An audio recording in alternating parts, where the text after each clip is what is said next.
This is Hidden Killers Week in Review. A look back at the most prolific stories of the week. This is Hidden Killers with Tony Brueski. Here now, Tony Brueski. If jurors weren't already suspicious about Donna Adelson, all they have to do is follow the money. Doesn't take a forensic accountant to see the red flags flying here, although they did bring one in. And we found the red flags flying. Donna Adelson signed 44 checks to Catherine McBonna, an alleged murder-for-hire middlewoman who, by her own admission, never worked a day at the Adelson Institute. Not a receptionist, not a hygienist, not even a temp. Yet those paychecks kept rolling in long after Dan Markell was murdered, right up until the FBI showed up for their undercover sting on Donna, and then poof! Donna's money trail ends. These aren't theoretical connections. They are cold, hard checks. And Donna's name right there on the signature line. One after another. Nearly 2 years of payments, totaling thousands, going to someone the prosecution says was part of the hit team. And what's worse, the defense can't even lean on plausible deniability. These weren't auto pay transfers or blind ledger entries. Donna personally signed them. The prosecution wants jurors to connect the dots between the timing of the murder, the checks, and Donna's sudden stop in payments the moment the heat turned up. Isn't just suspicious, it's strategy. Consciousness of guilt isn't always a confession. Sometimes it's a very deliberate pause in payroll. Joining me to continue the conversation, Eric Faddis, defense attorney, former prosecutor. When you got a defendant's signature on this kind of financial paper trail, paying someone already convicted for playing a role in the murder, what do prosecutors need to do to turn that from weird coincidence into evidence beyond a reasonable doubt? What does the defense even have left to argue? That Donna was just a generous boss, an incompetent boss, a grandma who didn't read the ledger? Let's get into it. That paper trail is, I think, perhaps the most damning part of this case against Donna Adelson, because how do you explain that away? That this person didn't work for the Adelson Institute, this exalted dentistry empire.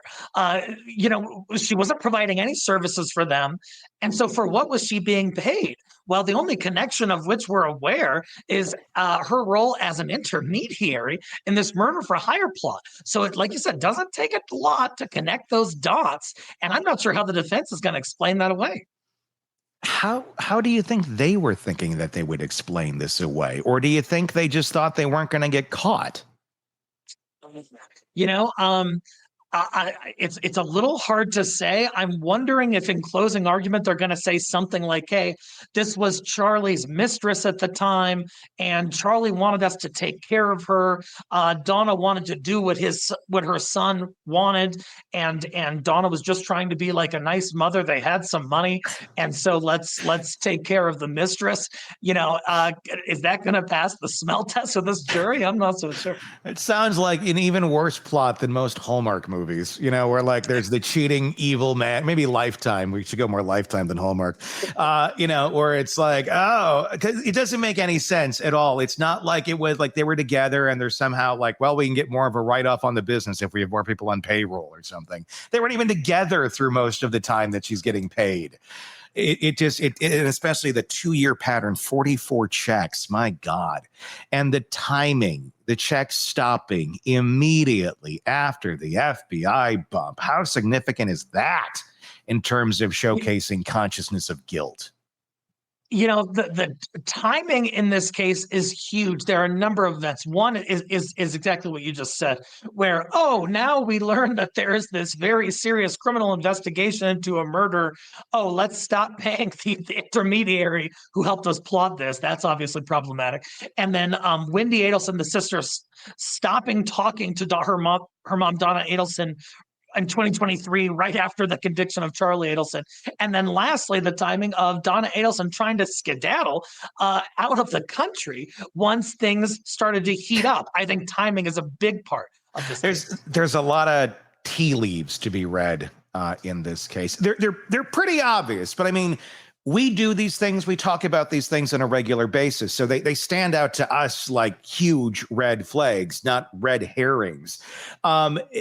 Do you think the jurors are going to buy the idea that Donna was just a bookkeeper and just, well, another check came across the desk and Charlie said to sign it. I'm just doing that. I'm rubber stamping everything. They said she personally signed them. So it wasn't the person at the front desk with a, all right, stamp the name on, we're done.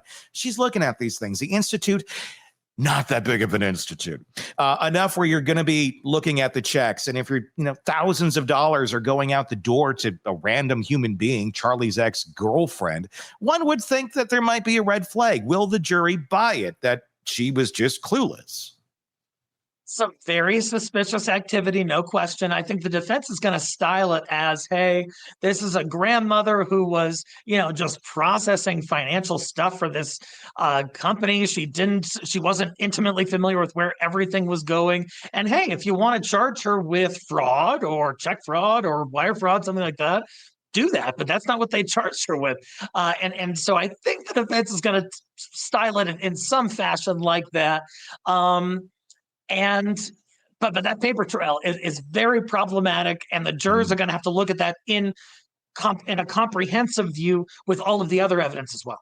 Yeah, I mean, in conjunction, the two are really strong. If you just had one over here, circumstantial, one over here, you got two colliding here. And when you weigh the paper trail against the live testimony, the live show that's being put on in front of us, is it actually stronger because it feels more objective because the two do seem to tie together so neatly, or does it need the testimony context for it to hit home?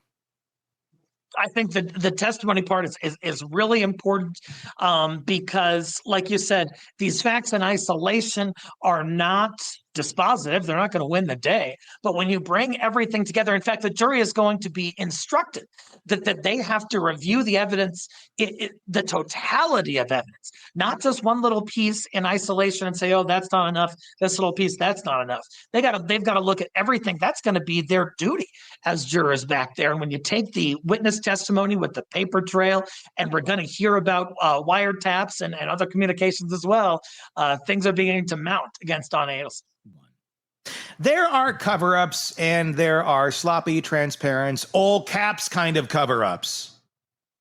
The kind that beg the question, did they really think that no one would notice?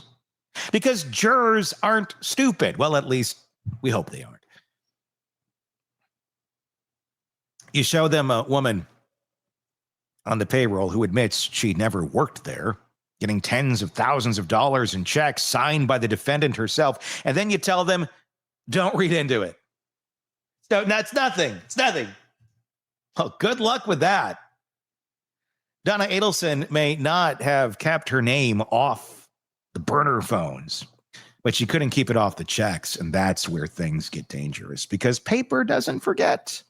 Unlike Wendy, who suddenly can't remember a thing, the ledger remembers the dates, the names, the signatures. They're locked in. And when those details align perfectly with the timeline of a murder for hire conspiracy, well, that's the kind of thing that makes a jury lean forward and start taking notes.